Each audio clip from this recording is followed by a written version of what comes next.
A quick summary of the Piers Morgan and Abdul Wahid debate from last night. What we want is a military intervention from Muslim armies to rescue a beleaguered people. You yourself called for military intervention in Ukraine by NATO. Abdul Wahid makes a very simple point. The situation in Gaza right now needs to be solved by intervention of the Muslim armies, similar to what the West has done in Ukraine. Helped them, aided them, funded them against Russia. People of Gaza have nobody helping them. Well, they do. They have Hamas. They have a terror. They have nobody helping Well, them. hang on. They have a terrorist organisation called Hamas. They have nobody helping They've got 30,000 terrorists. They have lined up against them the murderous Israeli Defence Force. They have lined up against them the United States, who this week, today in the Washington Post, it was said that the white phosphorus that's being used by the IDF is supplied by them. They have lined up against them the Britain and the EU. They have lined up against them the Arab rulers in the region. This point that Piers is trying to make that, the people of Gaza actually have somebody to help them. No, they don't. Just like Abdul Wahid said, the IDF and the West and even the Arab rulers themselves are all against Gaza. They are on their own, they have nobody. This is the whole point as to why the Muslim armies need to intervene on their side and not against them. I do not subscribe to the view it's genocide. Well, that is the understatement of the century. Possibly, but I think they have a right to defend themselves against a terror group who have gone on record in the last 2 weeks as saying they want to do what happened on October the 7th again and again. The children of Gaza. I understand. It's horrific. It's horrific. It's beyond horrific. Then, of course, Piers being Piers, always trying to understate the horrific magnitude of what is actually happening in Palestine. Will you let me answer fully? Yes. I will be frank. I'll be as concise as I can be. But if you give me the courtesy of letting me answer fully. Okay. Hey, y'all, come look at this.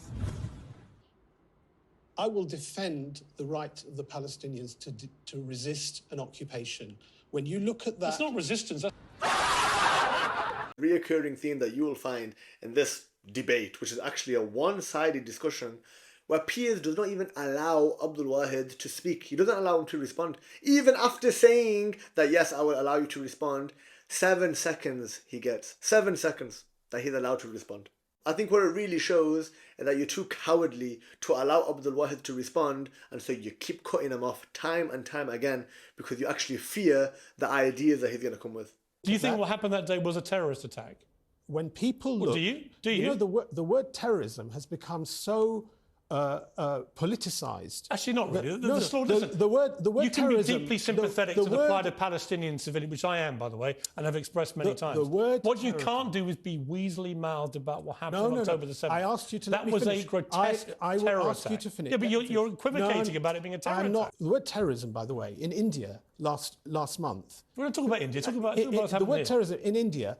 People who supported the Australian cricket team have been arrested under terrorist offences. In the West Bank, people who are have been told, if you reveal what happened in the prisons, you will be arrested on terrorist charges. Do you think what happened October the 7th was a terror attack? It's a Did resistance. You say no? It's a resistance. What is happening on the ground is a resistance to an occupation. The certain claims that Piers makes. Who is the source of this information? Is it the Zionist side which are making these claims? The same side that said that the people of Gaza attacked their own hospital. The same side that talked about the 40 babies, which turned out to be a complete lie. The same side that only very recently was exposed for showing that apparently they captured so-called Hamas fighters when accidentally 2 videos were leaked where the IDF is forcing normal civilians to walk up and down with a gun. Are you really then going to trust these same liars as your source of information? Do these patients know your views? I have said to you... Do they know your views? I don't talk to my patients about my views in a 10-minute consultation, do I? Nobody does that. It's just a foolish question, isn't it? That's a foolish question. Why would a GP talk to his own patients about his political views? What a stupid question. So do you condemn what happened on October the 7th? Do you think what they did on October the 7th was a terror attack? Do you believe in equal rights for gay people? What is your view of homosexuality? So when gay people come to your practice, do you treat them? Do you want Sharia law here? Would you like Sharia law here? Would you like Sharia law in this country? Would you like it in this country? Who pays your salary? The whole interview is not letting Abdul Wahid talk and continuously trying to attack his character, his personal life. Never once did Piers try to engage on an intellectual level, on a thoughts level, on an idea for idea level. Abdul Wahid is showing maturity, he's showing calmness, he's discussing the point at hand, and Piers responds by personally attacking Abdul Wahid's character. if they just attacked IDF, Yeah, I've asked many times what is proportionate, so do you right? accept that? So you're saying just to attack the IDF would have been acceptable? I personally do not believe... Answer that. I'm answering Is just this. to Let me attack answer the your IDF question. acceptable? I'm going to say this. We might be able to agree. I think the strategy at the moment... Can we answer Let that? me answer the If question. they had agreed... Let me answer the question. Let me answer the yes question. Yes or no? If they had just attacked military targets, acceptable? My view of what they're doing is I don't think it's going to work. This is the question which stumped Piers badly. If it was just the IDF who were attacked, would that be okay? And guess what? He can't answer it. Because in reality, it's not that he cares for any innocents being unalived. It's that deep down, he does not believe that the occupying people should be fought against.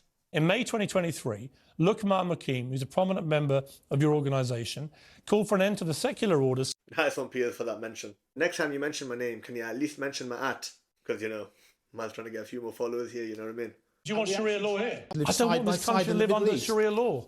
It's not talking about this. I'm talking about the Middle East. Yeah, but you suggested you wanted it to be under Sharia law here. You suggested. Do you or not? You Well, do you or not? Would you like Islamophobic Sharia law here? trope. Would you like Sharia law in this country? Would you like it in this country? Abdul Wahid clearly mentioned that we want Khilafah, we want the Islamic system in the Muslim world, in the Middle East. Why does Piers keep going back to, oh, do you want it in this country? Do you want it in this country? He gave the answer that he wants to establish the Islamic system in the Muslim world.